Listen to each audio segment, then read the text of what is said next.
үй алу жолдарымен сіздермен құнды ақпараттармен бөлісем. Кеш жарық басшаларыңызға. Так, пока бәрі қосылам дегенше қосылған азаматтарға мен ақпаратпен бөлісе берейін. Қазіргі таңда жалпы біраз бағдарламалар болып жатыр. Санайыншы 1, 2, 3, 4, 5, 6, 7, 8, 9.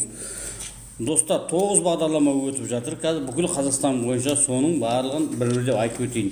Так, біріншісі Тараз қаласында ертең последний күн жаңа концепция бойынша заявка беріп үлгеріп қалыңдар. Ертең түнгі 10:23:00-ге дейін Тараздан таныстарыңыз бар болатын болса, айтыңыздар. Жаңа концепция кезекте тұрған кез келген азамат барып заявка бере алады, достар. Міне Тараз қаласына заявка қаншама үйлер тұр. Бұл жерде қалып қойған үйлердің бәріне заявка беріп жатыр, достар. Сондықтан соған Тараздағыларға дұғай сәлем айтыңыздар. Ертең кешке 23:00-ге дейін үлгеріп қалсын заявка беруге. Ары қарай қазіргі таңда Талдықорғандықтар бар ма? Талдықорғандықтарға сәлем айтайын. Талдықорғандықтар жетісу жастары болып жатыр, достар. Жетісу жастары Талдықорған бағдарламасы Талдықорған қаласында. Бұл көптен күткен Талдықорған жастарына арналған керемет жаңалық дейді отбасының жетісу жастары. Так, бұған кімдер қатыса алады? Жалпы кезекте тұрғандар болу керек міндетті түрде. 21-ден 35 жасқа дейінгілер ғана қатысады. Бастапқы жарынан 0%, бірінші нарықтағы үйге, екінші нарықтарға 10%. Егер бірінші нарықтан алатын болсаңдар 0-мен аласыңдар, понимаете? Ал екінші нарықтан алған, бірінші нарық пен екінші нарықтың айырмашылығын білесіңдер ғой, бірінші нарық деп отырғанымыз ол тұрғын үй құрылыс компаниясынан алып жатқандар. Ал екінші нарық деген ол кәдімгі бұрынғы адамдардың сатып алған үйлер. Максимал 10 миллионға дейін несие беріледі, 5% беріледі, максимал 19 жылға дейін беріледі. Керемет, 17-ге дейін әлі тапсыруға мүмкіндік бар. Жетісу жастары, егер Талдықорғанда сіздердің таныстарыңыз бар болатын болса, міндетті түрде айтыңыздар, жетісу жастарына қатыссын, жастарға. Жақсы ма? Ол енді 17-ге дейін тағы да өтердің. Қызылордалықтар бар ма? Менің жерлесім Қызылордалықтарға 17-сінде де жаңа концепция болып жатыр. 17-сіне дейін бұл жерге 4 категория қатысады. Бұл жерде доп набор дейді, яғни бұрын болып кеткен, соған енді қазір қайтадан қосымша болып жатыр. Жаңа кезекте тұрған салымшылардан, бүкіл кезекте тұрғандардан қатысады. Бүкіл кезекте тұрғандар 5%-бен алады, ал енді кейбір азаматтар 2%-бен алады. Білесіздер ғой, 2%-бен алатындар олар көп балалылар, мүмкіндігі шектеулі бала асыраушы жанұялар, жетім балалар және бірінші, екінші топтағы мүгедек жандар. Осылар 2%-бен алады. Бағасы 200 мың теңгеден 17-ге дейін әлі де уақыт бар. Қызылордалықтар, Қызылорда облысы бойынша өшетті тұрғандар қатыссын. Әлі 17-ге дейін әлі уақыт бар, достар. Давайте кешіп қалмаңыздар. Енді Бауыржан деген кім? Қайттан Байня қашан дейді. Бауыржан, сен осы тікелей эфирге шықсаң болды, Байняны сұрайды екенсің. Байня апарып жүрмедің, мен түсінбей қалдым ғой. Так, Көкшетау қаласы, Көкшетау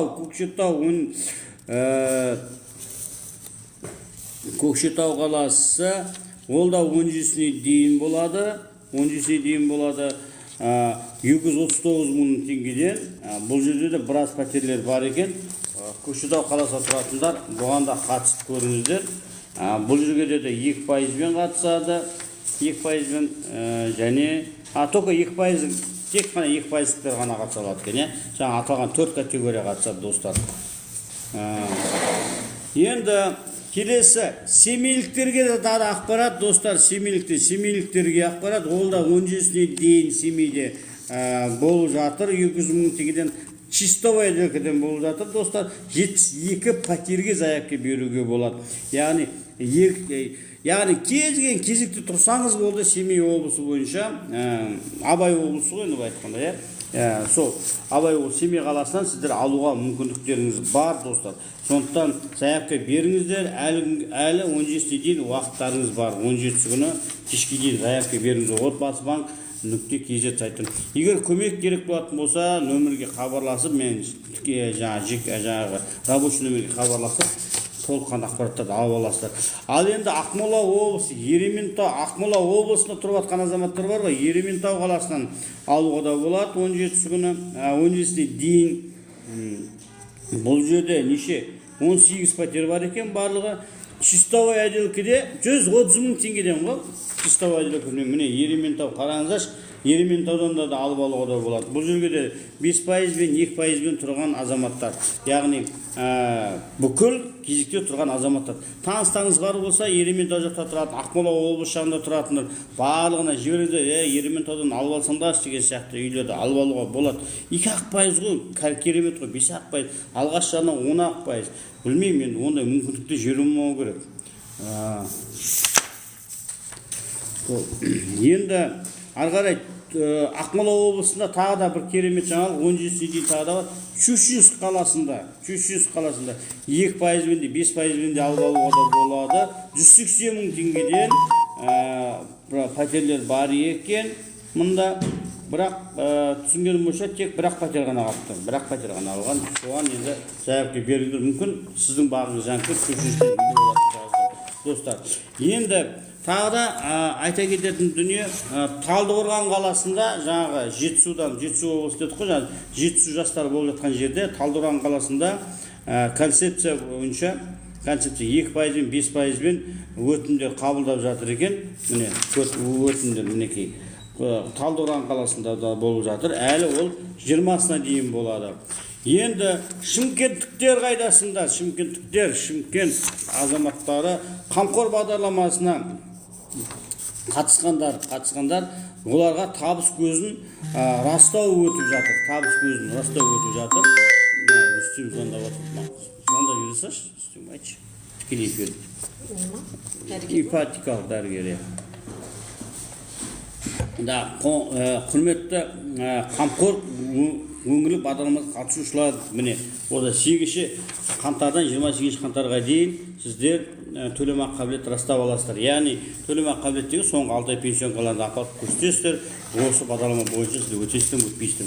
Міне достар, мен біраз ақпараттардың барлығы қазір бұның айтылған ақпараттардың барлығы қазір Қазақстан бойынша өтіп жатқан бағдарламалар достар. Бұл жан жақтан бүкіл Қазақстан бойынша айтып жатырмын. Қазақстан бойынша негізі мен өзім Астана қаласында жұмыс жасаймын. Өз шаңырағым деген міне артық көрсетіп қояйыншы. Ипотекалық компанияның құрылтайшымын, былай отырайыншы. Ипотекалық компаниямыз бар. Есім Ерболат Ақбергенұлы, берекелі ереке. Жалпы менің Инстаграм парақшамда, TikTok парақшамда жалпы осы отбасы банк туралы, отбасы банкпен үй алу керек, отбасы банк алу керек деген анау нені көрсетуге бола ма? Міне. Мен достар көрсетейінші, жүріңіздерші міне. Мынау менің офисім. Мына жерде былай міне. Мына сөз көрініп тұр ма? Дұрыс көрініп қарашы, сағыныш. Теріс көрініп тұр ма, оң көрініп тұр ма? Теріс көрініп тұр. Оны қалай оң өлтіреміз? Қазір камераны ауыстырып жіберейік па? Қақта камера ауыстыратын?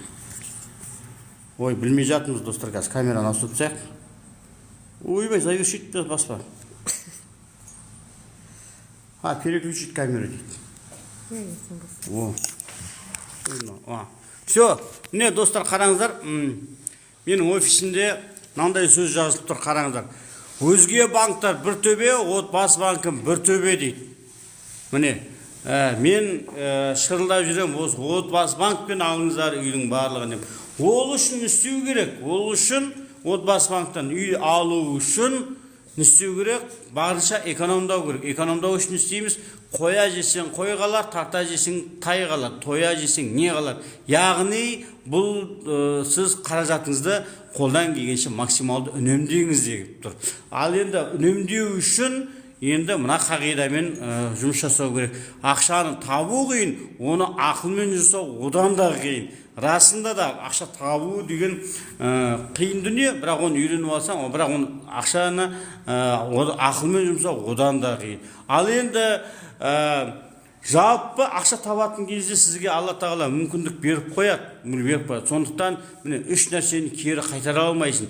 Уақытты қазір жассыздырама басып жұмыс істеп айтып қалыңдар. Сосын берілген айтылған сөздеріңіз айтылған сөздеріңіз. Сіз біреуге не айтып қойдыңыз ба, оның жаңағы сөз беріп қойдыңыз ба, оны сіз қайтып ала алмайсыз, соны істеу керек. Мүмкіндік беріп тұрған кезде мүмкіндікті бәрін жасау керек. Енді достар, міне офисте былай тағы да мынандай сөз жасап қойдым, достар. Ойланып жүретін адам емес, әрекет ететін адам өзгереді. Қалай келісесіздер ме осы сөзмен? Ойланып жүретін адам емес, яғни бір істі бастайын, бүйтейін, отбасымаққа жинайын деп бастап, ойланып, көп толғанып, әр жақтан жүре беретін емес. Сразу келді, сразу тік оформление жасап, бірден жаңағы өзінің үйіне жететін жасау керек. Яғни ойланып жүре бермеу керек, әрекет жасау керек. Ал енді әрекет жасау үшін міне мың сылтау емес, мың мүмкіндік ізде деген сөз жазып қойдым. Яғни достар, мен тыңдап отырған достар, сылтауды мың сылтау айтқанша лучше мың мүмкіндік іздеп, бұлан жасағанға қалай болады екен, бұлай жасайды екен деп ары қарай басып мүмкіндікті жасау керек, достар. Ал енді кейбір азаматтар болады, мына жерге келеді да, мен банктан отказ алдым, сонымен бітті, мен ешқандай не болады, мен қалай жасайын деген сөздер болады. Мен айтам, банктан отказ алу бәрі бітті деген сөз емес. Шындығында да банктан отказ алсаңда да ары қарай әрекеттерін жасап, брокерлерге барсаңыздар, қандай неден отказ беріп тұр, қалай болды, соның бәрін қарау керек та, достар. Міне осындай. Енді мен мына переключать ету керек қайтадан мен маған. Мынау мен отыратын жерім деп көрсетіп қойшы. Так, переключать ету. Мына жерден. Болды. Міне. Ал енді достар, міне офисте отырмын. Сіздерге осы ақпараттармен бөлісіп жатырмын, достар. Қалай? Жақсы өтіп жатыр ма, ұнап жатыр ма эфирім? Сұрақтарыңыз болса, сұрақтарыңызды қойыңыздар. Мен қолымнан келгенше сіздерге жауап бере берейін. Міне, мына өз шағырамды, бұл да теріс көрінеді екен онда, получается. Маған ауыстырып қойсаң қайтады. Өзім көрмей тұрам ба, сонда? Ал, достар, сұрақты алып келдім, отырдым. Тағы да бір қайталап өтейін. Жаңадан қосылған азаматтарға есім Ерболат Ақбергенұлы, өз шағырам компаниясының құрылтайшымын, берекелі ереке, Инстаграм парақшам бар. Жалпы қазіргі таңда бірнеше жаңағы не болып жатыр? Бірнеше бағдарламалар болып жатыр. 5%-бен, 2%-бен, достар. Міне Тараз қаласында ертең соңғы күн, достар. Тараз қаласындағы тараздықтарға сіздің таныстарыңыз бар болатын болса, тараздықтарға хабарласыңыздар. Очередьте тұрсыз ғой, давайте заявка беріңіздер деп 15-не дейін беріп үлгерсін. Бүгін 14-те, ертең түнгі 23-нің дейін заявка беріп үлгеруге болады. Кез келген 5%-бен, 2%-бен тұрған азаматтарға. Жетісу талдықорғандықтарға айтатыным, талдықорғандықтарда бірден 2 бағдарлама болып жатыр. Жетісу жастары 35 жасқа дейінгі азаматтарға және очередьте тұрған кез келген категория бойынша тұрып жатқан 2%-бен, 5%-бен алатын жаңа концепция бағдарламасы болып жатыр. Жаңа концепция бар және жетісу жастары бар. Жетісу жастарда 17-сіне дейін уақыт болады бар екен. 17-сіне дейін достар, жетісу жастары, жетісудағы Талдықорғандағы жастар қатысыңыздар, үйді алыңыздар, 5% аласыздар, 10 миллион теңге алып, аржан жетпей тұрған енді бастапқы өздеріңізге қажетті үйіңізді алып аласыз. Айына примерно даже мен сізге дейін ба 80-90 мың теңге ғана шығатын шығар, одан артық шықпайды. 19 жылға дейін қатысыңыздар, достар, очередьте тұрған болу керек міндетті түрде. Ал енді көкшетаулықтар, Көкшетау, Ақмола облысында қазіргі таңда бір емес 3 бағдарлама өтіп жатыр. Ақмола облысында Көкшетау, Ерейментау, Щучинск. Осы 3 қалада 17-сіне дейін Көкшетау, Ерейментау, Щучинск 3 қалада қазір жаңа концепция бағдарламасы болып жатыр. Осыған да қатысыңыздар. Ары қарай шаяқта ары қарай Семейде шығысымызда Семейде де болып жатыр. Жаңағыда 200 мың теңгеден метр квадраты 26 тамыз күні аяқталады екен. Соған енді қазірден бастап 72 квартираға заявка беруге болады. Және шымкенттіктерге арналған қамқор бағдарламасын өткен азаматтар қамқор бағдарламасынан өткен азаматтар, оларға төлем ақы қабілетті растау өтіп жатыр, табыстарыңызды. Ал енді кеттік біз сіздерге сұрақтарыңызға жауап беруге тырысайын. Кеттік. Басынан бастап па? Мен? Так. Сұрақтарыңызға жауап берейін. Так. Кеш жарық дейді. Кеш жарық. Жоқ, мына жерде олай емес. Так. Қандай сұрақ бар екен? Сұрақты таба алмай жатырмын. Ешкім қоймаған сияқты. Кеш жарық Ереке дейді. О, Диляра, кеш жарық. Керемет. Так. 8 миллион бар үй ала аламын. Әрине 8 миллион бар болса, неге ала алмайсыз?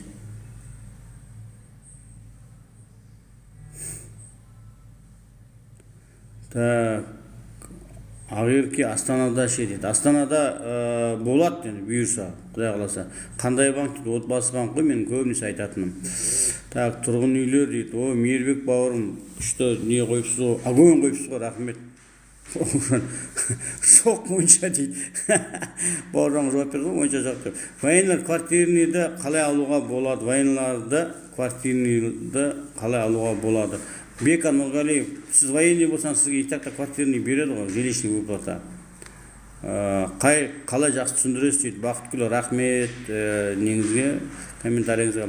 Наргиза жазып, сәлеметсіз, Астанада қашан бақыт отбасы бағдарламасы. Шынымды айтсақ, бәріміз күтіп жүрміз. Бұйырса болады, керемет сөздер дейді. Рахмет Мейірбек. Керемет, тіркелеміз достар дейді. Ойшыл ойланамын дегенше тәуекелші қырасады деп тоже жазып қойыңыз. Оқты. Шынымен. Ойшыл ойланамын дегенше дейді. Тәуекелшіл қырасады. Қандай керемет. Шынымен де пока ойланып жүре бергенше тәуекел саған адам вперед қырады. Мейірбек бауырым, рахмет, Алла разы. Пенсионкасы жарнасы алуға болады ма? Динара ханым, осындай сұраққа мен всегда айтамын да, пенсионкасы, жарнасыз, алғаш жарна керек емес, пенсионка егер самған кредит сұраңыз дұрыс болса болды, келіңіз алып береміз деп айтатын кейбір ипотекалық брокерлердің ақпаратына сеніп сіздер барасыздар. Бірақ шынымен де болады оны алуға, істейді, бар жолдары. Бірақ ай сайынғы төлеміңіз, кешіріңізші, 500 мың, 600 мыңға шығып кетеді. Бір бөлмелі үйді аласыз, ай сайынғы төлем. Алғаш 5 жыл ғана қызметпен аласыз, одан кейін төмен түсіп кетеді деген сияқты. Яғни алғаш жарнаңызда да пәтер кредит қылып алып береді, ипотеканы да жасап береді. Бәрі істеп бере алады, бірақ сізге өте ауыр болады. Сондықтан мен всегда айтам клиенттерге, лучше бір-екі жылыңыз уақытыңыз өтсін, жарты жылыңыз уақытыңыз өтсін, жинаңызшы, жинап барып не алыңыз, сол кезде керек болады. Так, жер қалай аламыз дейді Серғазы. Жер алуға да болады, бірақ енді отбасы банкта бұрын тек қана жерді көрсетіп ала беруге де болады деп, қазіргі таңда мақсатты жер плюс строительство деп аласыз да, жер және құрылыс, яғни жерді алдыңыз ба, еще құрылыс жасаймын деп бірден құрылысқа да не алуыңыз керексіз, кредит алуыңыз керексіз. В принципе, болады алуға, бірақ бірден құрылыс жасауыңыз керексіз достар. Құрылыс жасаған кезде сіз сметаны жасайсыз, сметаны жасап болғаннан кейін кредит алдыңыз, жеріңізді алып алдыңыз, сметаны жасадыңыз, сізге ақша бөледі. Сол ақшаны сіз 2 жылдың ішінде сметада көрсетілген жоспарларыңыз бар ғой, осыны жасайын, фундамент қоямын, кірпішпен стена көтеремін, балықтар жасалайын, бәрін, соның барлығын сметада жазылған бәрін жасайсыз. 2 жылдың ішінде сіз банкке барып отчет жасауыңыз керексіз. Бар негізінде. Болады. Сәлеметсіз, Астанада қашан болады дейді. 2020 бағдарламасы бәріміз күтіп жүрміз, пока ешкім белгісіз. Пенсионка жарна салуға болады ма Астанада? Динара ханым, жаңадан айттым ғой, бұл не туралы брат дейді. Әбілқайыр, сізге жауап берді ғой, тұрғын үйлер, жаңағы мемлекеттік бағдарламалар туралы деп. 2,5% кімдерге дейді. Күшті сұрақ қойдыңыз, 2,5% кімдерге деген достар, мен сіздерге жалпы ақылмен түсіндіріп берейінші. Жалпы кезекте тұру деген дүние бар да, кезекте тұру. Жалпы кезекте тұратынын кімдер тұра алады? Кезекте тұра алатындар өздеріңіз білесіздер ғой, үйге мұқтаж азаматтар. Ал енді үйге мұқтаж азаматтардың тізімдері кім? Оларға кімдер жатады деген кезде жаңағы тұрғын үй қатынастары туралы заң бар. Сол жерде прям көрсетілген кімдер тұра алатын оған енді тізімін айта берсең өте көп. Соның есімде тұрған бір екеуін айтайын. Ол көп балалы отбасылар және мүмкіндігі шектеулі бала асыраушы, яғни жалпақ айтқанда енді мүмкіндігі шектеулі бала ерекше жандар бар ғой, инвалид баласы барлар, соларды асырап жатқан азаматтар, сол жанұялар, одан кейін жетім балалар деген сөз 18-ге дейін ата анасынан айырылып қалған азаматтар болады да, и олар 18 жас кішкентай кезінде очередке тұрумен айналыспай жүре береді, бауырыңыздың жаңағы жаңағы ағалардың қасында жүреді да, очередке тұруды ұмытып кетеді. Одан кейін олар 27 жасқа толғанға дейін кезекке тұрып үлгеру керек, достар. Міне, сондықтан егер таныңыз бар болатын болса, жетім бала категориясына кіретін. Ой, мен 18-ден асып кеттім ғой, мен енді маған бермейтін шығар деп ойлап жүрмеңіздер. 27 жасқа дейін кезекке тұрып алу керек. Самое главное, соңғы 5 жыл атында үй болмау керек. Жалпы кезекке тұру үшін соңғы 5 жыл үй болмау керек, және ірі қалаларда 3 жыл прописка болу керек. Жай қалаларда тек прописка болса болды. Міне осы аталған 4 категория, сосын бірінші, екінші топтағы мүгедектер, осы 4 категория 2%-бен алады да, қалған категориялардың барлығы 5%-бен алады. Яғни кезекте тұрсаңыз болды. Ол мүмкін сіз бюджетный работниксіз шығарсыз, мұғалімсіз бар, врачсыз бар, бюджеттен зарплата алатын. Олар госслужбада жұмыс жасайтын ба, жаңағы ауған соғысының ардагерсіз ба, немесе жаңағы ұлы отан соғысының ардагер, пенсионерлер де кіреді, қандастары кіреді, толық емес отбасы кіреді. Толық емес отбасы дегенде бұл жерде жаңағы жарынан айырылған азаматтар, немесе некесі бала туып жатқан азаматтар, немесе ресми ажырасқан азаматтар. Осылардан 18 жасқа дейінгі баласы бар болатын болса, оларда кезекке тұрады. Оларды бұрын 2%-бен алатын, оларды алды да 5%-ға ауыстырып тастады.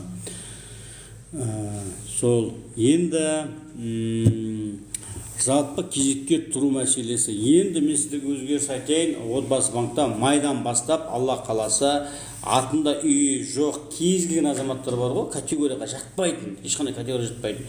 Артында үйіңіз болмаса болды, 5 жыл жоқ па, все, 2025-тің майынан бастап, 24 мамырдан бастап барлығы бірдей отбасы банкқа барып кезекке тұратын мүмкіндік жасайды. Бірақ енді соған қазір отбасы банк дайындалып жатыр. Мен ойлаймын, енді майға дейін үлгерсе, майдан бастап кетеді, болмаса июльде бастайтын шығар, Алла қаласа. Так, Саня приглашает дейді. Курик Саняна. Валейкум ассалам, здравствуйте, как ваше здоровье? Жақсы, бұл не?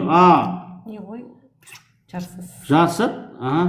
Здравствуйте, бұл кім? Бұл қазақша ма орысша? Бұл қай қаладан? Казахский плохо понимаю. Бұл не? Жарыс.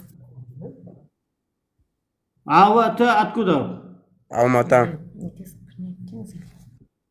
Алмата? Саня зовут, да? Да. Ага. Это у вас какой-то вопрос был по ипотеке? Или вы просто зашли? Или как? Объясните. Нет, я просто батл, вы мне в батле попались. А зачем мне это? Керек был батл?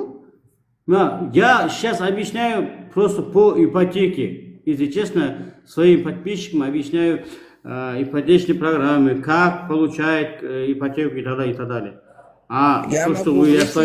Я могу выйти, если вас это отвлекает, в принципе. Ну, я не знаю, если вопросов нету, мне кажется, не надо. Ладно, можете уходить. Все. Все, хорошо. Сұрақ. Сәлеметсіз, астанада Алматыда Талдымда программа басталды ма деген ғой, Батыр. Әлі басталған жоқ, енді Қамқор Алматыда болады ма деп.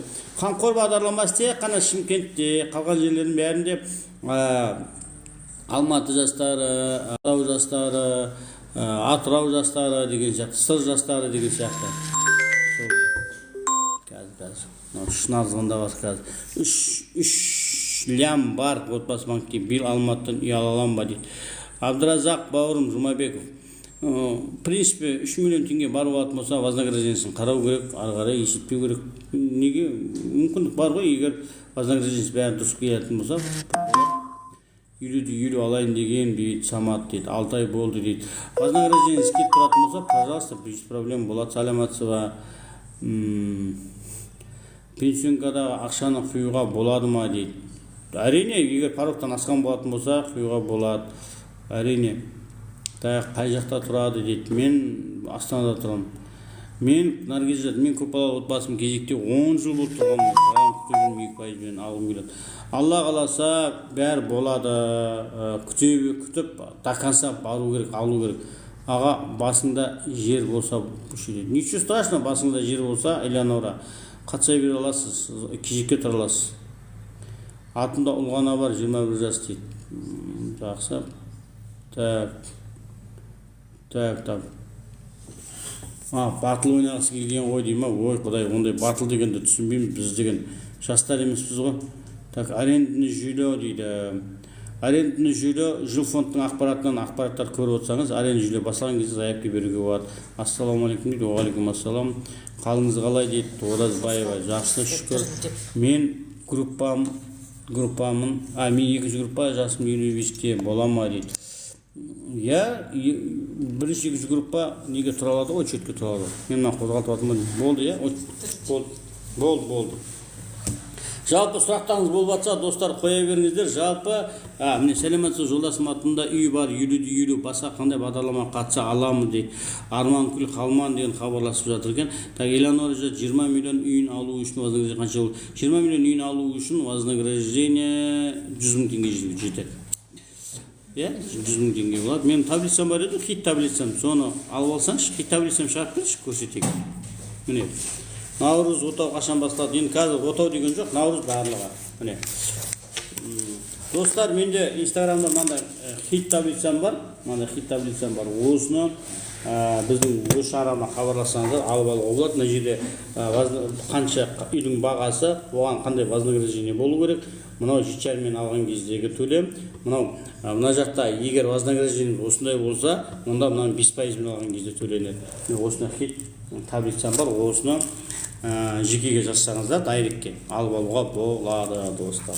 Керемет, күшті таблица, ыңғайлы, өте ыңғайлы. Так. Наурыз қашан басталады? Негізі наурыз айында басталады деп жасауады. Телефон берсеңіз, толық ақпарат алсам, Алматыда тұрамын дейді. Жекса, так, телефонды мен қазір жазып жіберсін, шағыныш.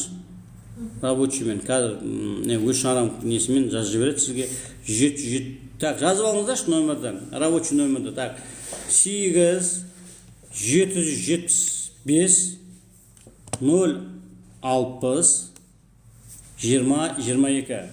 Тағы да қайталайды. 8 775 060 20-22. 20-22. Бар. Міне. Сануэй деген кім жазып қойыпты? 775 Зорс мынау Сануэй деген азаматша жазыпты, малайыз 775 060. Тұрғын үйлерде жазды, міне, рахмет, 20-22, мен номермен бөлісіп жатыр. Рахмет, Алла разы болсын, Мейірбек бауырым. Мынау жалпы, Мейірбек деген жігіт, тұрғын үйлер деген бар ғой, ол да осы салада жұмыс жасатқан мықты брокерлердің бірі, өзім жеке танимын, өте адал ісіне және әр клиентке жаны ашып отыратын азаматтардың бірі. Кейбір брокерлер бар, өкінішке орай, клиент вообще жағдайын ойламайды, лезде өзінің қалтасына ақша түссе болды, әйтеуір үй алып берсем болды дейді. Жоқ, кім ондайдың қатарынан емес, мейлі. Кәдімгідей бәрін сұрап алады, мүмкіндігіңіз келе ма, келмей ма, ойланыңыз, егер келіп тұратын болса, давайте алайық деп күшті қылып сіздерге кеңес бере алады. Мықты маман, өте мықты маман, мен дейшін танимын, керемет. Так, жақсы, так, сұрақтар болды. Так, скриншот алып, скриншот жасап алып отырмын. Конкурсқа қатысу үшін атына кредит болмайды. Арман Күн ханым, достар, қараңдар, неге қатысу үшін, конкурсқа қатысу үшін атыңызда кредит бар ма, жоқ, айлығыңыз көп па, аз ба, вообще ешкімді не волнует, просто келесіз, қатысасыз. Егер негізгі тізімге өтіп кетіп отырсаңыз, сол кезде сіздің кредитіңіз бар ма, табысыңыз бар ма, соның бәрін тексереді. Сондықтан пока тапсыра беріңіз, кейін өтіп жатсаңыз бәрін жауап істеуге болады. Бірақ заранее дайындалған жақсы. Балам, студент қандай бағдарламалар бар дейді. Сәуле ханым, арнайы студенттерге деген арналған бағдарлама жоқ, бірақ жастар бағдарламасы деген бар. Бірақ енді жастарға ол ішіне кірмейді. Сондықтан кейін жұмысқа тұрғаннан кейін мемлекеттік қызметте тұрып жатса, оларға болады мүмкіндік. Бірақ қазірден бастап ақша жинақтай беріңіз, Сәуле ханым. Жақсы ма бала? Рахмет, сізге қай уақыттарда хабарласуға болады дейді. Рабочий номерге любой уақытта жазыңыз, мен көмекшілерім менің бос уақытымда айтады да сізге айтады. Айтпақшы, атыраулықтар бар ма? Қол көтеріп қояйықшы. Атыраудан тыңдап отқандар бар ма мені? Қол көтеріп қойында сіздерге бір күшті жаңалық айтқым келіп тұр Атырауға. Бар болса, бүйтіп, мен Атыраудамын деп жазып қойыңыздаршы. Отбасы банкпен үй алу үшін пенсионерлік скидка бар ма дейді. Пенсионер болғандықтан скидка деген жоқ, бірақ мемлекеттік бағдарламамен алуға болады. Саламатсыз ба, қалайсыздар? Аға, сізде жақсы мамансыз, клиенттің жағдайын ойлайтын дейді. Алма ханым, рахмет, Алла разы болсын, мені біледі. Өтірік дейді Зухра. Өтірік айтып жатырмын, бағанадан бері тыңдамаңыз, не істейсіз? Мен бәрі өтірік айтқан бәрі.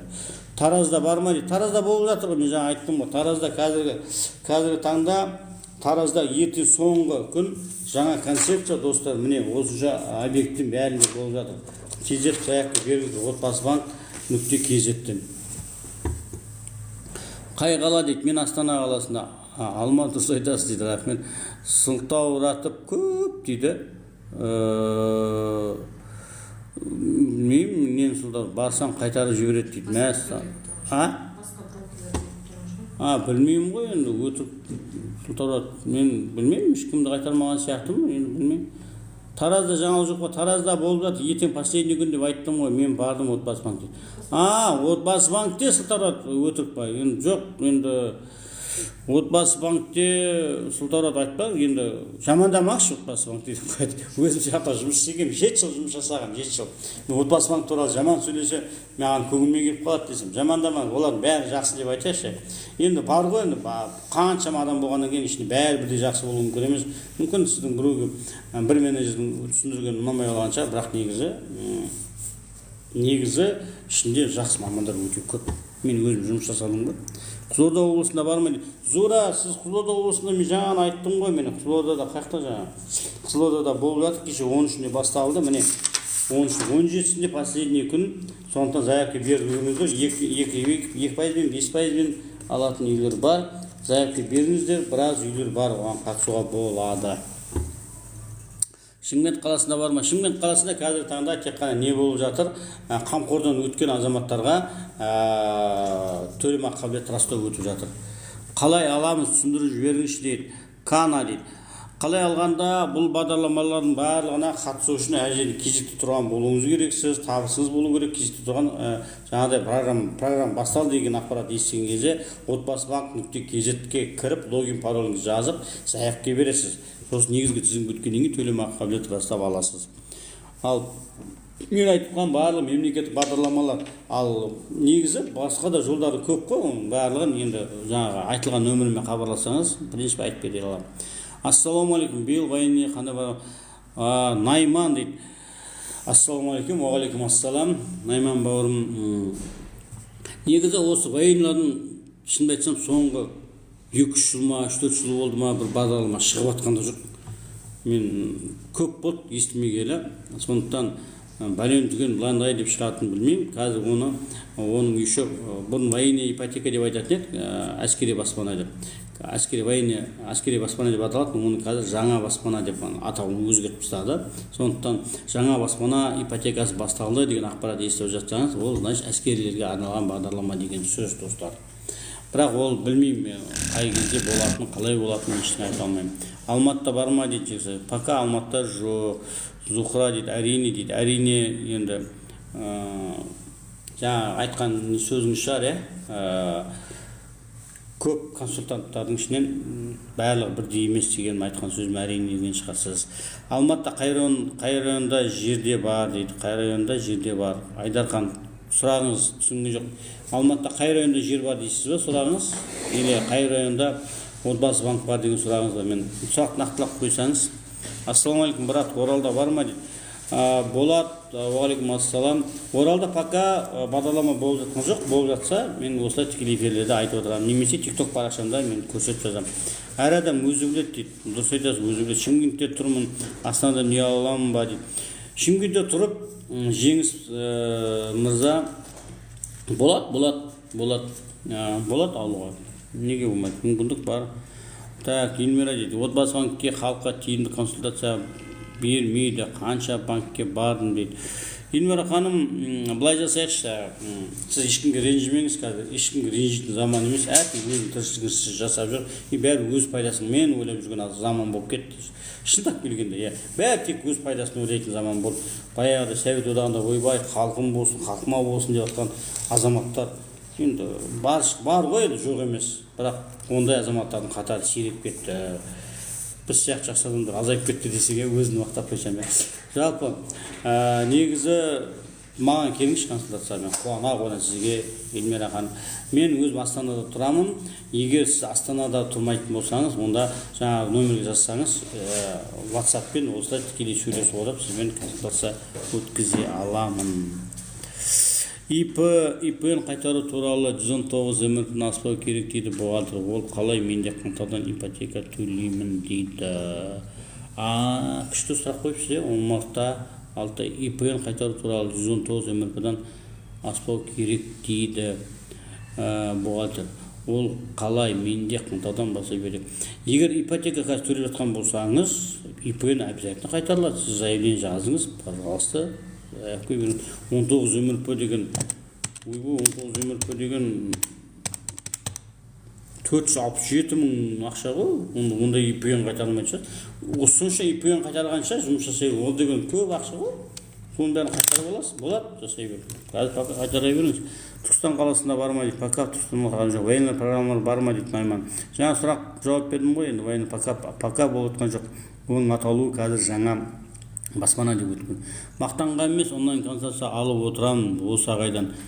Танымаймын да, көмегім береді дейді Албақан.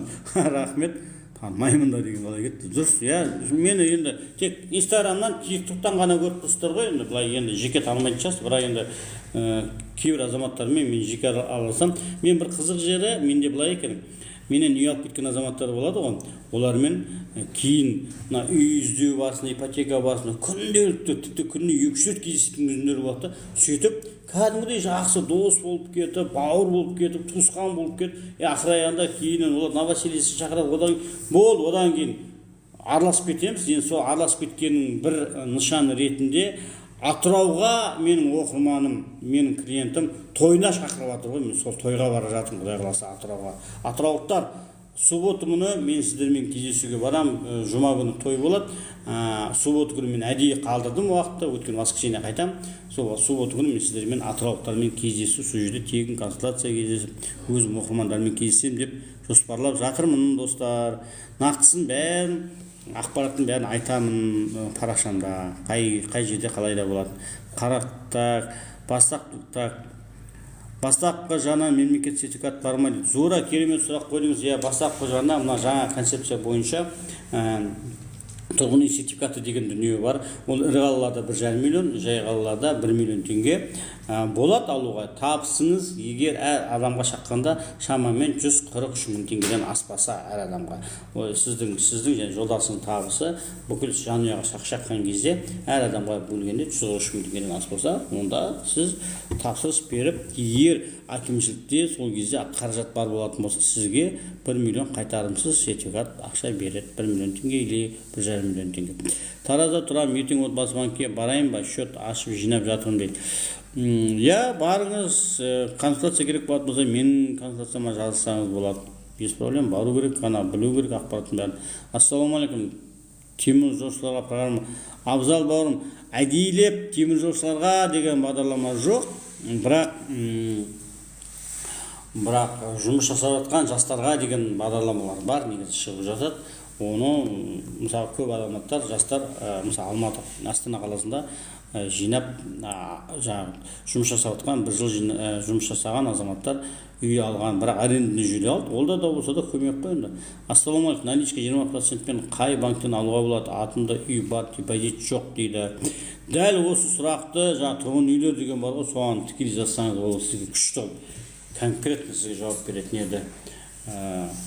Оны болады 20%-бен болады, кез келген банкпен ала беруге де болады. Ол жерде енді мына банк деп мен қазір айтсам реклама болып кетеді, оны айтпай-ақ қояйын.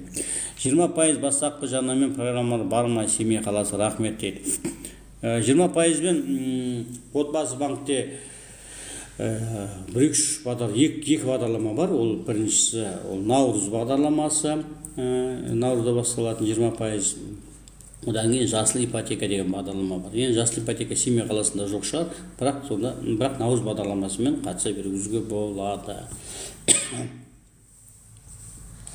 Бірақ военныйларға бір жақсы жері жасыл ипотека, басқалардың бәріне жасыл ипотека 12,5% болатын болса, военныйларға ол 8%-бен болатын еді, өте ыңғайлы. Үй ұмай бағдарламасы тиімді ма? 35 миллион үйіне қанша болады дейді. 35 миллион үйіне ұмай бағдарламасы. Достар, ұмай бағдарламасы бойынша менде таблица бар, тоже. Міне, примерные расчеты по ұмай деп жазылып тұр, 35 миллиондықын көрейін. Бұл мына жерде енді мен қымбат процентпен есептегем, где-то 511 деп тұр, мен ойлаймын 500-дің 400-дің шамасына шығатын шығар, 35 миллионға. Осындай таблицалар менде көп. Ассалаумағалейкум, наличка 20% қайып. Жаңа айттым ғой, бауырым, болады бүкіл кейбір банктермен болады. Мен Алматыдамын дейді. Мен Астанадамын. Инвалид ұлыма көмек бересіз бе? Меруерт анасы боламын дейді. Құрметті оқырмандар, мына жерде Меруерт деген жазып жатыр. Инвалид баласы 8707 581 73 59 болып жатса, қаражаттарыңызды аудара берсеңіздер, бұл кісіге көмек болар еді. Садақа беріп тұрған дұрыс негізі. Үйде мен звондасаңыздар, баламды көрсете аламын дейді. Меруерт ханым, енді сізге ешкім сенбейді деп жатқан жоқ, сенеміз, Құдай қаласа. Мен Каспий мына жақта тұр ғой, айтпақшы. Мына нөмір жазып алсашы, шамалы аударып жіберейікші. Шамалы 8707. Көрдің ба? Скриншот жасап алшы. Алла тағала өзі жіберіп тұрған шығар, кішкене садақа бер, Ерболат, садақа бермей кеттің деп тұрған шығар. Шымкентте тұрмын, Астанадан үй аламын ба? Әрине ала аласың, болады. Алматыда бар ма дейді. Алматыда қазір пока бағдарлама болып жатқан жоқ негізінде. Болады. Ассалаумағалейкум, Таразда бар ма? Таразда жаңа айттым ғой, ертең соңғы күн достар, Таразда бағдарлама өтіп жатыр. Жаңа концепция бағдарламасы бойынша. Таразға кетіп қалдым. Семей, Чусинск, Ерейментау, Көкшетау, Қызылорда, Тараз бірінші түркен. Достар, Тараз қаласында міне объекттер 20-03, 40-04, 40-43-1 деген 43-13 өте көп объекттер. Осының бәрін заявка беріңіздер, отбасыбанк.kz сайты арқылы. Сәлеметсіз бе, қай қаладан боласыз дейді Ажар ханым. Мен есім Ерболат, берекелі Ерке, Инстаграм парақшам, TikTok парақшам. Мен Астана қаласында тұрамын, Астана қаласында жұмыс жасап жүрмін. Басқа қалалармен онлайн жасаймын. Инвалид ұлым бересіздер ме дейді. Құдай қаласа жібереміз. Сәлеметсіз бе дейді. Сәлеметсіз, толығымыз отбасым бар. Балам 18 толып кеткен үйге жүйін тұра аламын ба дейді. Персик дейді. Атыңыз күшті екен. Персик ханым, егер сіз балаңыз 18-ге дейін очередьке тұрып үлгермеген болсаңыз, онда қазір очередьке тұра алмайсыз. Ал егер балаңыз 18-ге дейін очередьке тұрып қалсаңыз, толық емес отбасы бойынша, бірақ балаңыз 18 асып кетсе, ол кезде очередьте қалай бересіз ары қарай. Мен Атыраудамын дейді. Ой, бәрекелді.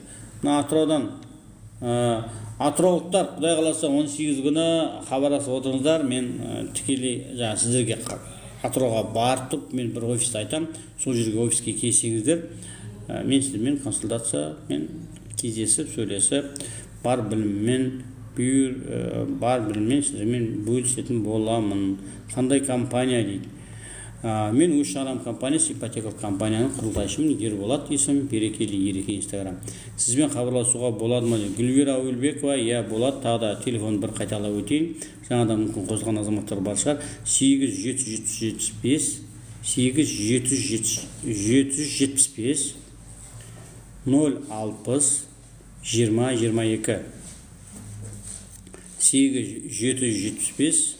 060 20-22. Так.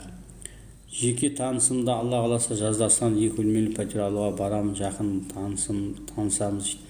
Алма ханым, жақсы келіңіз, қуана танысам. Ассалаумағалейкум, Атырауға қай күні келесіз дейді. Мейрамбек бауырым, уағалейкум ассалам. Атырауға негізі 17-сіне келем. 17 күні той болады, құдалық болады, и жаңағы қыз не дейді, жаңағы қыз шығарып салған кезде не айтады, ұзату тойы болады. Соған қатысамыз. Одан кейін 18-де шамалы босайтын шығар. 18-де мен бір офис тауып алып, сол офиске барамыз. Сол офистен сіздерді қабылдап келіп отырып. Просто жүздескім келіп отыр да, яғни атыраулық оқырмандармен. Ешқандай ақша алмаймыз, тегін әңгімелесіп отырып, мүмкін бір шай ішіп отырып әңгімелесеміз ба, ол жағын көреміз. Мейрамбек, келіңіз, жақсы ма? Мен қарап отырмыз, TikTokта, Инстаграмға жазып қоям, барып қарам. Тегін консультация бар ма негізі дейді. Дарина Даулетова, иә. Мен айтайын ба, менде консультация негізі платный, сразу айтайын, консультация платный, бірақ ақша деп ізіне қуып кеткен азамат емеспін, сразу айтайын. Бірінші кезекте ақша деген дүние тұрған жоқ мен үшін. Бірақ енді 5 бала шағам бар, олардың бәрін асырау керек қой, бәрі қаражат керек, бәрі шындап келгенде бәрі ақша үшін жұмыс жасап жүр, шындап келгенде. Бірақ бірінші кезекке қатты ақшаны қойып, ақшаның астынан құнығып кеткен ол жаман да. Мен соны түсінемін. Мен Алла тағалаға ризамын, Аллаға шүкір, көзім көреді, аяғым бар, қол аяғым шүкір, тәуба, жүре аламын, Аллаға шүкір деймін. Сондықтан мен енді қолымнан келгенше садақа да беріп тұруға тырысамын. Сосын Алла разылығы үшін 2 айда бір, 1 айда бір, 3 айда бір, әйтеуір бір реті келген кезде тегін кеңес күндерін өткіземін. Сол кезде мен хабарлау беремін, тегін кеңеске барлығы жазылып, тегін кеңес онлайнда, офлайнда. Кеше мысалы үшін жылдың басына жаңа жылға байланысты мен 3-ші, 4-ті, 5 күні демалдым, 6-сы, 7-сі 4 күн бойы тегін кеңес өткіздім достар. Сондықтан тегін кеңеске де біраз ақпараттар хабарласып, біраз адамдар біраз ақпараттарын алдық. Сондықтан менде тегін кеңес бар. Ол бір, ол менің жеке кеңес. Және менде командада 2-3 адам жұмыс жасап жүр, 3 адам. Ол үшеуі де, оларға келсеңіз, үшеуі де тегін консультация бере береді. Қай күні келсеңіз, Ақтауға келіңіз дейді. Рахмет, Алла разы болсын. Құдай қаласа Ақтауға да барғым келіп жүр, бір барам. Дуду ипотека рәсімдедім, қашан отчуждение жасай аламын, шарты қандай дейді. 10 мартта 6 ай дейді. ДДУ-дің очередіне эксплуатация берілгеннен кейін барып қана сіз оны арғай оформлете аласыз. ДДУ деген шамалы қиындау негізі. Так, рахмет дейді. Ассалаумағалейкум, немерем 3 группа инвалид, үй жоқ, түсуге болады. Очередке тұруға бірінші, екінші топтары ғана тұрады, 3 группа тұра алмайды екен. Кәдімгідей көпшілікпен бірге алады енді ол. Наурыз бағдарламасы өту үшін минимальный возможно қанша болу керек? 2 лям сразу құйса өтем ба, жоқ па дейді. Батыр, қазір депозитіңіз жоқ, бірақ бірден қазір 2 миллион құйсаңыз, шанс аз, сразу айтайын.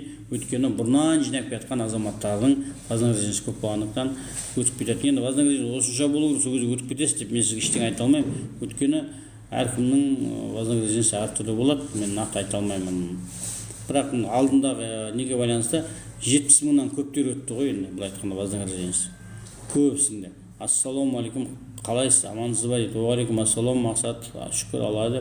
Астанадан үйге керек, 2-ші топ инвалидпін дейді. Инвалидпін. Хабарласыңыз, көрейік қандай варианттар бар екен. Балаларға ұлттық қордан беріп жатқан ақшаны әрине болады, жалғасы, әрине болады, әрине. Ол аударуды керек те дәжі бар ғой. Болады, әбізатынан. Бірақ енді ол 18-ге толған азаматта тыңған аударылсын. Бала 18-ге толып кетсе бар, ғана ол өзі бар распоряжение жасады. 18-ге дейін оны түк істей алмаймыз оны. Бюрон және 10% қашан басталады? Мейрамбек 10%-бен қазір бүкіл бірнеше региондарда болып жатыр ғой, неке деппін ғой, кезекте тұрған азаматтарға. Ал енді жалпы кезекте тұрмаған азаматтарға, атында үй жоқтарға, 5 жыл атында үй жоқтарға, олар наурыз бағдарламасы бойынша қатысып 10%-бен алуға болатын мүмкіндік бар. 4 миллион бар дейді Мұса. Жақсы болады жасау. Ассалаумағалейкум, Абай облысы Үржар ауданы бар ма дейді. Абай облысының Семей қаласында болып жатыр қазіргі таңда, именно Үржар ауданында жоқ. Ассалаумағалейкум дейді. Уағалейкум ассалам. Жанатбек дейді. Ассалаумағалейкум, сіз өзіңізді тағы бір таныстырсаңыз дейді. Жанатбек бауырым, егер тікелей эфирде тұрған болсаңыз, тағы да таныстырайын. Менің есімім Ерболат Ақбергенұлы, 1976 жылғымын, үйленгенмін, 5 бала шағам бар, Астана қаласында тұрамын, бір әйелім бар десем, сосын не айтайын, өзім республикалық физика-математика мектебін бітіргем, 1976 жылы, 93 жылы Алматы қаласында бітірдім, одан кейін Казгуды бітірдім, одан кейін армияда болдым, сосын Алматыға келдім, Алматыда шамалы болдым, одан кейін Астанаға келдім, Астанада 2001-ден бастап жұмыс жасап жүрмін, әр салада жұмыс жасадым, көбінесе мұғалім болдым, сабақ бердім, одан кейін 2015-тен бастап Отбасы банкта 7 жыл жұмыс жасадым, 2015-тен 2022-ге дейін жай консультант болдым, арасында лидер болдым, қайтадан консультант болдым, одан қайтадан лидер болдым.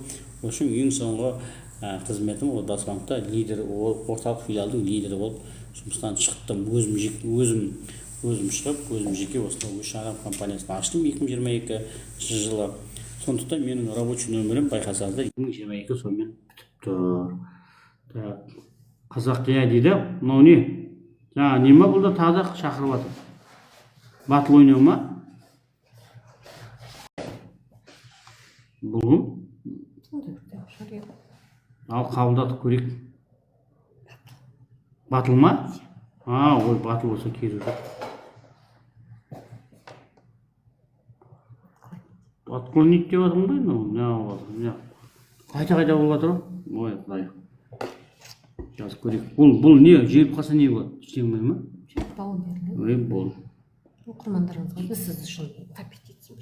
Давайте, 3-ші группа не жеңдік бар. Так. Атырауға нешесіне келесіз? Жаңа жазып айттым ғой, Құдай қаласа 17-сінде барам, 18-інде болады бұйырса.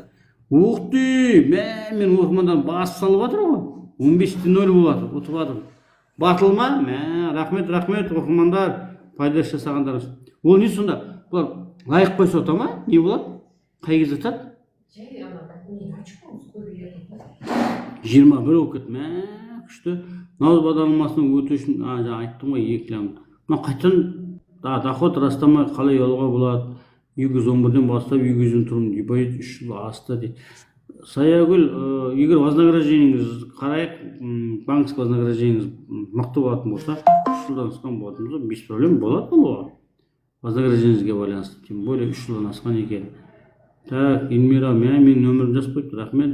Ассалаумағалейкум, 3 жыл учетта тұрмын, қызым инвалид, учет жылжымайды. Негізі жылжып жатыр, уағалейкум ассалам, негізі өзіңіз байқаматқан жоқ шығарсыз. Так, 30-да 3 ғой, ұтып жатырмын ғой. Өзі 4-5 минут уақыт бере ма сол кезде? Бақыт отбасы қашан бастады? Назгүл ханым, мен де күтіп отырмын шынын айтсам. Не жайында айтып отырсыз дейді. Керемет сұрақ қойдыңыз ғой. Отбасы банктың бағдарламалары туралы айтып жатырмын. Қайта айтасыз ба телефонды дейді. Тағы да айтайын, Мұса үшін Ақтаудағы 8775 060 20-22. Тағы айталайын, 8775 060 20-22. Тағы бір қайталайын, 8775 060 20-22. 060 деп июнь айында аштым да, 20-22-ден 2022 жылы аштым. Сондықтан 060-2022 дедім. Докторыма деген не? Докторыма деген. Ереке қайырлы кеш, эфирге шықпай кеттіңіз ғой дейді. Шын, рас айтасыз, көптен бері. Биылдыққа бірінші шықтым. Отбасы банкте 4 миллион бар, 3 жыл болды, 2 миллион квартал болдым. Баршагүл ханым, егер вознаграждениеңіз жетіп тұратын болса, болады. Көп сөйлейді екен дейді. Енді көп сөйлемесін, мақтанып кетті ма, құрсын дейді. Иә, сондай мақтан шықтым десем. Так, наурыз бағдарламасының өту үшін минимум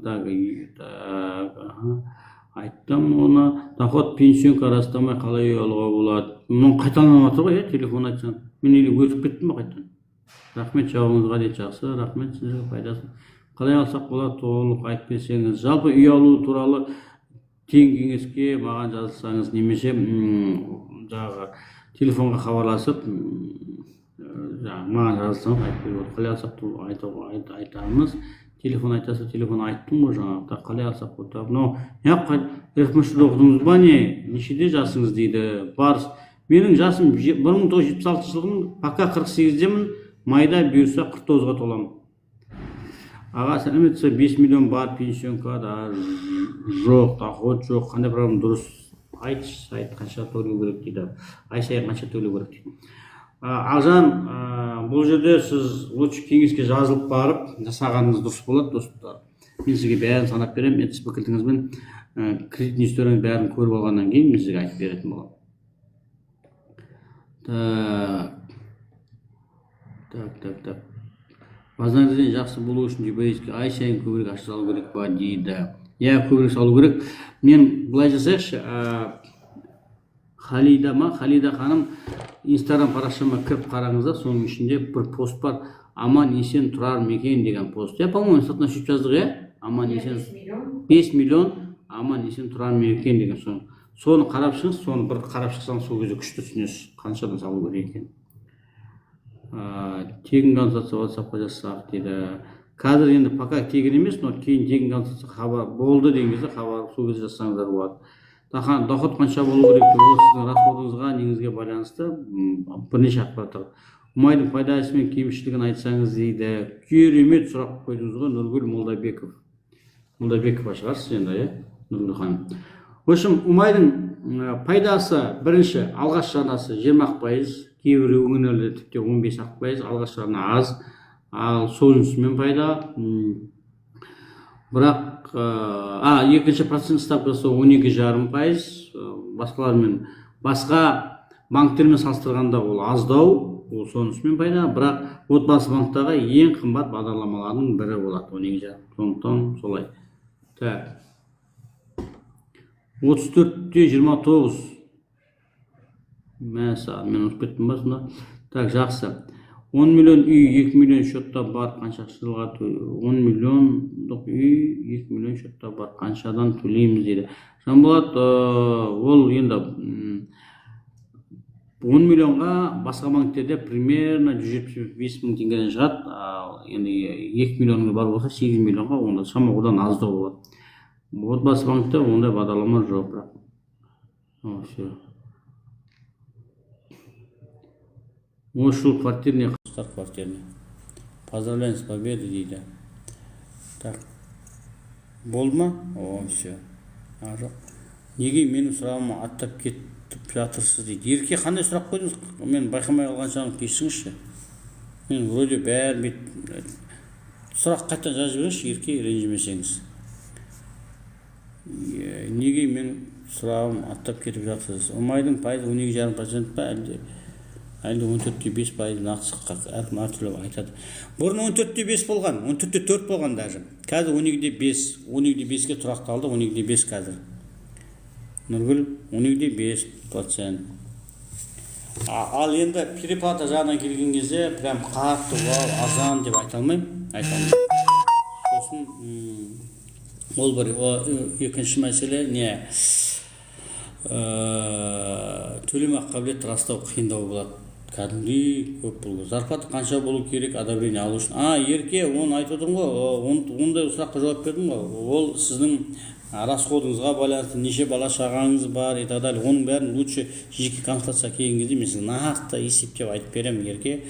Бұл жерде осынша болу керек, сіз спокойно өтіп кетесіз деп мен ештеңе айтамын. Өйткені қай бағдарламамен аласыз, ай сайын платеж қанша болады, қандай сумма алайын деп жатырсыз, қанша кредиттеріңіз бар, қанша бала шағаңыз бар, кредитный карта бар ма жоқ па, вообще жалпы кредитный историяңыз қандай, оның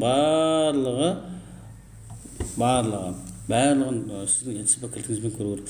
Лучше Ерке сізмен WhatsApp-ма жазыңыз, сосын мен сізді толыққанды не аламын. Сұрақты толығымен оқыңызшы, сүймаған соң бөліп жазып жатырмын, аттап кетіп жатырсыз дейді. Ерке, енді айып етпеңізші, не болып кетті? Трансляция закончится через 5 минут дейді. Мынаны алып тасташы. Нөл қалай алады? Мынау не? Сәйкестендіру керек қой.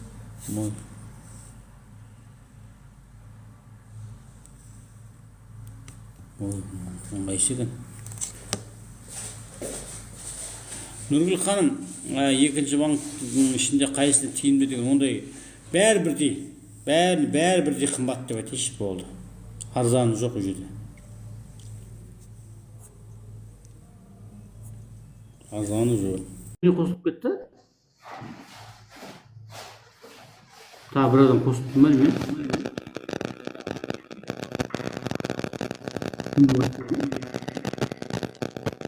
Өзі қосып алған ма не? Пригласите мен бас жердің ба, мен байқамай. Сәлеметте, бас жерін қойдым. Сағат салыңызшы, егер сұрағыңыз болмаса көмектім, оны қайшы қаламыз? Қалмай отырмын мен. Сұрағыңыз бар ма? Сұрақ қойып алсаңызшы. Қай қаладан? Алматы қаласынан. Естіліп тұр ма дауысым? Дауысыңыз естіліп тұр, бірақ түріңіз көрінбей тұр. Қылап тұрсыз бірақ. Ал? Қышылап тұрсыз мен. Нормально болды ма дауысым? Менің күштейді. Дауысыңыз бірақ өзімнен қышылап тұрсыз бірақ. Қышылап. Алматы қаласынан. Өшіктадым ол дауысын сатады. Ой, бұл. Жақса бермеңізсің.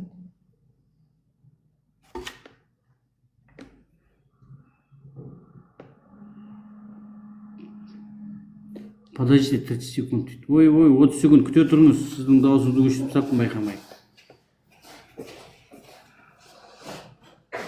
Мына TikTok деген қызық екен, неше түрлі дүниелері бар екен, мен енді оны білмей жатырмын, айып етпеңіздер. 16 секунд қалды дейді. Қазір қайтадан кіресіз бе, қайтадан қосасыз ба?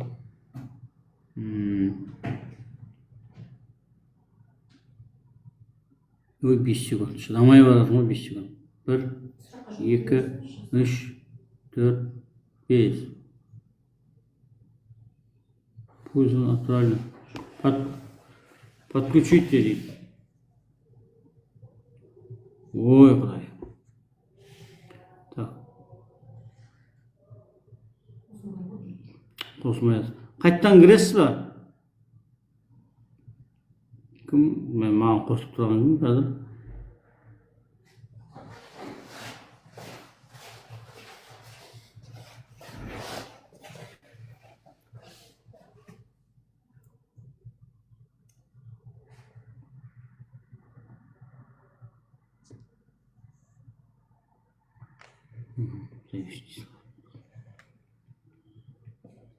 Шалмай жатыр дейді.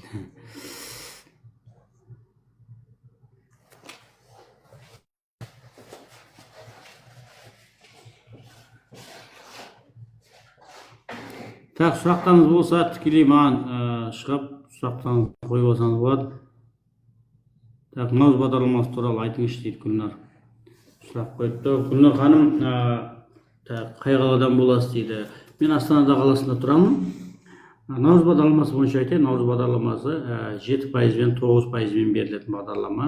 Бұл жерге тек қана соңғы 5 жыл артында үйі жоқ азаматтар ғана қатысады. Келген азаматтар очеркте тұру-тұрмау не обязательно. Главное, атыңызда үй болмау керек. Ол бір. Және бір қызық жері, сіз басқа регионнан болып тұрып, Астанадан алам, немесе Алматыдан алам деп айтуыңызға да болады ол бағдарламада. Ол жерде конкурс болады. Конкурс 5 параметрге қарайды, 5 көрсеткіштер болады. Ең бірінші көрсеткіші ол банктік сыйақысы. Әрбір 1000 вознаграждениеге бір балдан қосып отырады. Одан кейін сіздің некеде тұрғаныңызға бал қосады, бала болғаныңызға бал қосады, және 35 жасқа дейінгі болғансаңызда соған бал қосады, және әлеуметтік осал топқа кірсеңіз оған да бал қосады. Сонымен 5 категорияға, 5 фактор бойынша бал қосады. Сөйтіп бал кімдікі көп болады, соларды негізгі тізімге өтіп кетеді, сіздерді шақырады. Төлемақы беріп растап алыңыздар деп. Бұл кезде бәріне 9%-тен болады да, әлеуметтік осал топтарға 7%-дан болады. Әлеуметтік осал топтың социально уязвимым слои населения дейді ғой, соларға. Ал енді алғаш жағынан 20%, Ал енді строительный компания алып жатсаңыз, онда 7% аласыздар. Алғашқы наны кешіресіздер 10% аласыздар деген. 7% ол әлеуметтік осал топтармен алады. Максимальный займ 36 миллион, басқа регионда да 30 миллион теңге. Осы отбасы банкте қалай алсақ болады дейді. Сіз сопровождение бола аласыз ба дейді. Әрине сопровождение жасаймыз, аламыз, болады. Маған анау жаңа номерге хабарлассаңыздар, мен сізбен WhatsApp-пен тағы да сөйлесемін. Сонда ұмай бағдарламасы тиімді болып тұр ғой деген оқығаным солай ма? Әрине Нұргүл ханым, екінші деңгейде банктерден қарағанда ұмай әрине тиімді. Сізде консультация бар ма, қаншадан дейді. Жалпы менде консультация, менің жеке консультациям платный, ал енді менің жаңағы қызметкерлерімді олардікі тегін ала берсеңіздер де болады, проблема емес. Маған жекеге жазылу үшін енді мен күнде тек қана консультация берумен ғана айналыспаймын ғой, басқа да жұмыстарым бар, сондықтан мен өзім белгілі бір уақыттарым бар, сол уақытқа жазасыз. Жеке болады. Номер жазып алыңыздаршы, 775 060 20 22 деген номерге хабарлассаңыздар болады. Тағы да қайталайын, 875 060 20 22. Осы менің жұмыс телефоны. Новый концепция қанша болады Алматыда, пока белгісіз. Рахмет ағай, түсіндім, ауырмаңыз дейді. Аумин, ауырмай ақ қояйық. Жақсы достар, осымен мен тікелей эфирді аяқтайын. 1 сағат болыпты тікелей эфир. Дұрыс, сонысы әдемі жазың, 775 060. Осы нөмірге, осы нөмірге жазасыз. Мен ғой сонысы мініп жазыңшы десем. Так, жақсы, аман болайық. Бүкіл бағдарламалары туралы айтып бердім. Енді 1 сағаттай уақытын бөлдім. Енді мен ары қарай жұмыстарым бар. Жеттен асып кетті уақыт. Давайте аман болайық. Жақсылықта, тек қана жақсылықта кешейік.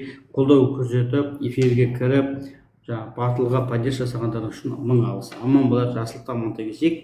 Берекелі ерекең бар да, берекең бар. Давайте аман болайық.